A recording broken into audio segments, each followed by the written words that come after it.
There's no violation of a Second Amendment right. We talk like there's no amendment that's absolute. When the amendment was passed, it didn't say anybody can own a gun and any kind of gun and any kind of weapon. You couldn't buy a cannon and when this amendment was passed. And so no reason why you should be able to buy certain assault weapons. But that's another issue. We need more social workers. We need more mental health workers. We need more people who, when you're called on these scenes and someone's about to jump off a roof, it's not just someone standing there with a weapon. It's someone who also knows how to talk to people, talk them down. We can't expect you to do every single solitary thing that needs to be done to keep a community safe. It's time to fund community policing to protect and serve the community. I'm also calling for increased funding for the Bureau of Alcohol, Tobacco, and Firearms and the U.S. Marshal's offices.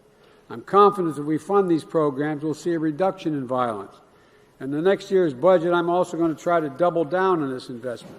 I think I got a lot of partners here in New York going to help.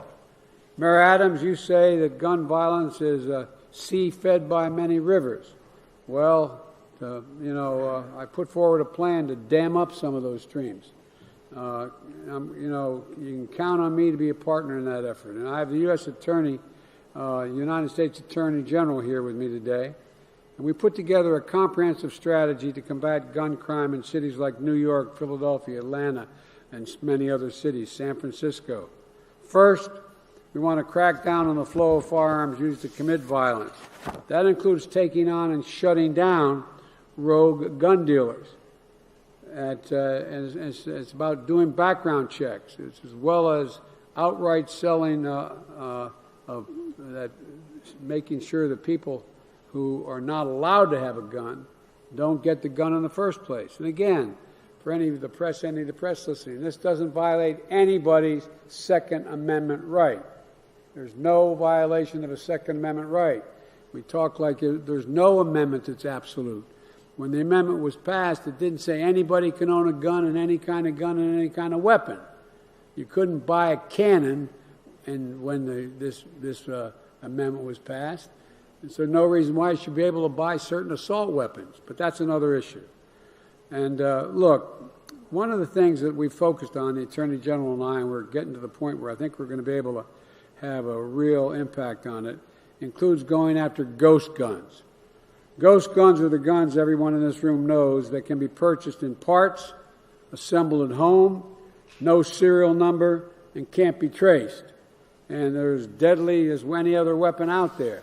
But the fact is, they are out there. And, this spring, the Justice Department will issue a final rule to regulate these so-called ghost guns. But there's more we can do. Across the country, police departments report sharp increases in the number of ghost guns found at crime scenes. That's why today the department is launching an intensified national ghost gun enforcement initiative to determine and deter criminals from using those weapons to cover their tracks. If you commit a crime with a ghost gun, not only are state and local prosecutors going to come after you, but expect federal charges and federal prosecutions as well.